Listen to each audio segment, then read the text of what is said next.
ರಾಜ್ಯ ಸರ್ಕಾರಕ್ಕೆ ಜಾತಿ ಗಣತಿ ವರದಿ ಸಲ್ಲಿಕೆ ಸಾಧ್ಯತೆ ಇದೆ. ಲೋಕಸಮರಕ್ಕೂ ಮುನ್ನವೇ ಜಾತಿ ಗಣತಿ ವರದಿ ಸಲ್ಲಿಕೆ ಆಗತ್ತಾ ಅನ್ನುವಂತಹ ಕುತೂಹಲದ ಮಧ್ಯೆ ನಾಳೆ ಈ ವರದಿ ಸಲ್ಲಿಕೆ ಆಗಬಹುದು ಅನ್ನುವಂತಹ ಸುದ್ದಿ ಈಗ ಹರಿದಾಡ್ತಾ ಇರೋದು. ಸಿಎಂಗೆ ಹಿಂದುಳಿದ ವರ್ಗಗಳ ಆಯೋಗದಿಂದ ವರದಿ ಸಲ್ಲಿಕೆ ಆಗತ್ತೆ. ಸಂಜೆ ಸಿಎಂನ ಭೇಟಿಯಾಗಲಿದ್ದಾರೆ ಆಯೋಗದ ಅಧ್ಯಕ್ಷರು. ನಾಳೆ ಬೆಳಗ್ಗೆ 11 ಗಂಟೆಗೆ ಸಿಎಂ ಕೈ ಸೇರಲಿದೆ ಜಾತಿ ಗಣತಿ ವರದಿ.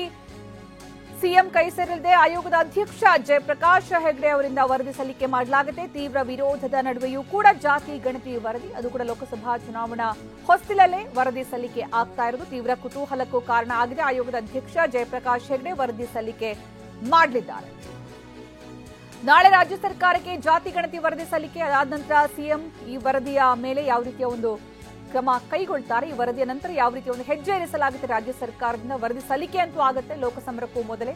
ಅದನ್ನು ಯಾವ ರೀತಿ ಸ್ವೀಕಾರ ಮಾಡಲಾಗುತ್ತೆ, ಮುಂದಿನ ದಿನಗಳಲ್ಲಿ ಯಾವ ರೀತಿ ಅದನ್ನು ಅನುಷ್ಠಾನಕ್ಕೆ ತರಲಾಗುತ್ತೆ, ಅದಕ್ಕೆ ಸಂಬಂಧಪಟ್ಟಂತಹ ಯೋಜನೆಗಳು ಜಾರಿ ಎಲ್ಲವೂ ಕೂಡ ಇದೀಗ ಸಿಎಂಗೆ ಹಿಂದುಳಿದ ವರ್ಗಗಳ ಆಯೋಗದಿಂದ ವರದಿ ಸಲ್ಲಿಕೆಯಾಗುವ ಸಮಯ ನಿಗದಿಯಾಗಿದೆ ಅನ್ನುವಂತಹ ಮಾಹಿತಿ ಸಿಗ್ತಾ ಇದೆ. ಬೆಳಗ್ಗೆ 11 ಗಂಟೆಗೆ ಸಿಎಂ ಕೈ ಸೇರುತ್ತೆ ಈ ರಿಪೋರ್ಟ್. ಸಂಜೆ ಸಿಎಂ ಅವರನ್ನ ಆಯೋಗದ ಅಧ್ಯಕ್ಷರು ಭೇಟಿ ಆಗ್ತಾರೆ. ನಾಳೆ ಬೆಳಗ್ಗೆ 11 ಗಂಟೆಗೆ ರಿಪೋರ್ಟ್ ಕೈ ಸೇರುತ್ತೆ.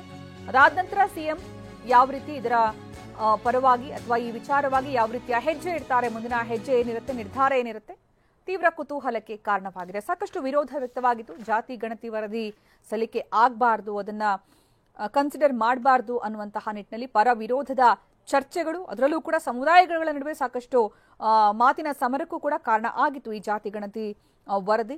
ಇದನ್ನ ಸಿಎಂ ಸ್ವೀಕಾರ ಮಾಡಬೇಕು ಅಥವಾ ಮಾಡಬಾರ್ದು ಅನ್ನುವಂತಹ ನಿಟ್ಟಿನಲ್ಲಿ ಹಲವು ಚರ್ಚೆ ಕೂಡ ನಡೆದಿತ್ತು. ಇದೀಗ ಈ ಒಂದು ಕುತೂಹಲಕ್ಕೆ ಬ್ರೇಕ್ ಬೀಳುವಂತಹ ಸಂದರ್ಭ. ಜಾತಿ ಗಣತಿ ವರದಿ ಸಲ್ಲಿಕೆಯಾಗುವಂತಹ ಸಾಧ್ಯತೆ ಇದೆ. ನಾಳೆ ಬೆಳಗ್ಗೆ 11 ಗಂಟೆಗೆ ಈ ರಿಪೋರ್ಟ್ ಸಿಎಂ ಕೈ ಸೇರುತ್ತೆ ಅನ್ನುವಂತಹ ಮಾಹಿತಿ ಸಿಗ್ತಾ ಇದೆ.